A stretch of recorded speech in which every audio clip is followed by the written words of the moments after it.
Hi friends, किसी ने बड़ी खूबसूरती से कहा है कि ऐसा कोई इंसान नहीं जिसमें कमियां नहीं होती। कमियां सब में होती है, लेकिन कुछ लोग अपनी कमियों को सुधार कर आगे बढ़ जाते हैं और कुछ अपनी कमियों को लेकर बैठ जाते हैं।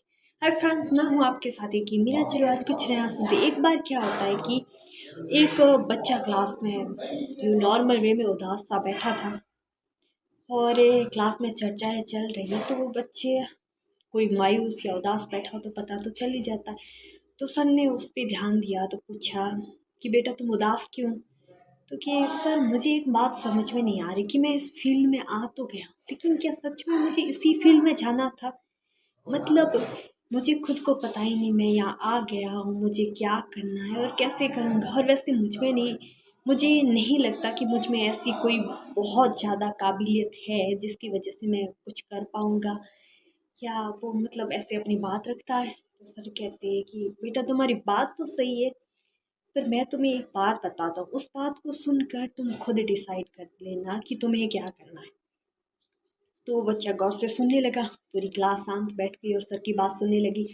तो सर ने कहा कि एक बार क्या होता है कि एक किसान होता है जो हमेशा पानी लाता है, 2 घड़े भर के लाता है। तो एक घड़ा होता है जो बिल्कुल एकदम, उसमें कोई छेद नहीं होता, बिल्कुल सही होता है, तो उसमें पूरा पानी आता है। और एक घड़ा जिसमें छेद होता है, छोटा सा ही छेद होता है, उसमें पानी रिसता रिसता घर तक जब आते हैं तो आधा पानी बचता, मतलब आधा घड़ा बचता, आधा पानी तो गिर जाता है। उससे छोटे से मतलब टिक लगा होता है, उससे रिस जाता है पानी।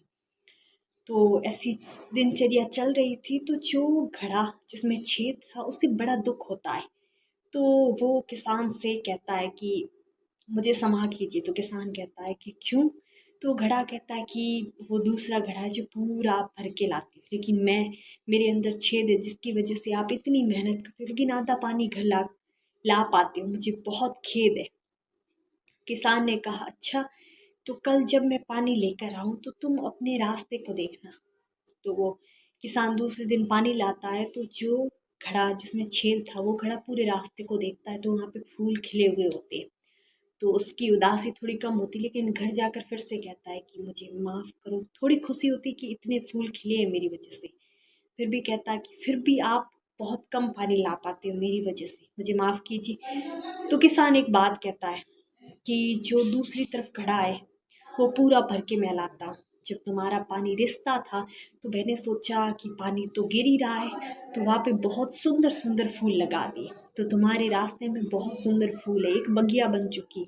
और दूसरी तरफ मैंने कोई फूल नहीं लगाए, वो सारे फूल तुम्हारी वजह से ही खिल रहे हैं, तुम्हारी वजह से उन्हें पानी मिल रहा है। अब देखो, तुम में यदि छेद नहीं होता तो क्या मैं कभी वो अच्छा बगिया तैयार कर पाता? वो खड़ा कहता है नहीं, तो तुम्हारी ये कमी नहीं है, एक खूबी है, तुम आधा पानी घर ले आते हो और आधे पानी से उन सारे पौधों को पानी पिलाते हो। तो एक बगिया भी खिल रही है और घर पे पानी भी आ रहा है, एक साथ 2 काम हो रहे हैं। तो वो घड़ा खुश हो जाता है। तो ये गुरुजी बात बताकर बच्चों से कहते कि बच्चों इससे क्या कहा शिक्षा मिलती है। ये मेरे गुरुजी ने मुझे बताई थी बात, क्योंकि मुझे भी लगता था जैसे मुझ में कोई खूबी नहीं है, लेकिन जब हमें पता है हम इस रास्ते पे आ गए, तो इस रास्ते पर चलने के लिए हमें जो भी हमारे अंदर कमियां हैं, कुछ ना कुछ खूबी होगी, थोड़ा खूबियों पर काम करो ताकि वो खूबी अच्छी खूबी बन जाए। और जो कमियां हैं, तो कोई कमी ऐसी नहीं होती जिसे हम दूर नहीं कर सकते। तो अपनी थोड़ा बहुत अपनी कमियों पर काम करो और उसे दूर करो, तो वो बच्चा होता है उसे समझ में आ जाता है। तो यही होता है हमारी लाइफ में भी कि हमें बहुत सारी कमियां हैं, खूबियाँ नहीं है, लेकिन हम यदि खुद सोचें कि हम में कमी कौन सी है और खूबी कौन सी है, और जिस फील्ड में हम जाना चाहते हैं उसमें कौन सी खूबी हमारे काम आएगी और हमें अपनी कौन सी कमी पर काम करना चाहिए, ये सब चीज़ें समझ में आ जाती है जब हम विचार करते हैं। मैं फिर वही कहूँगी जो मैं अक्सर कहा करती हूँ कि महान लोग अच्छा ही काम नहीं करते, बल्कि वो जो भी करते उसे अच्छा बना लेते। हाँ, ये सच है कि एक इंसान दुनिया को नहीं बदल सकता, लेकिन ये बात भी इतनी ही सच है कि एक इंसान दुनिया को बदलने की शुरुआत कर सकता है। और ये दुनिया बदली है, उसकी शुरुआत किसी न किसी ने की है। हो सकता है कुछ स्पेशल करने की शुरुआत आप कर दो। And thank you so much. इस कहानी पर थोड़ा अमल करना। Thank you.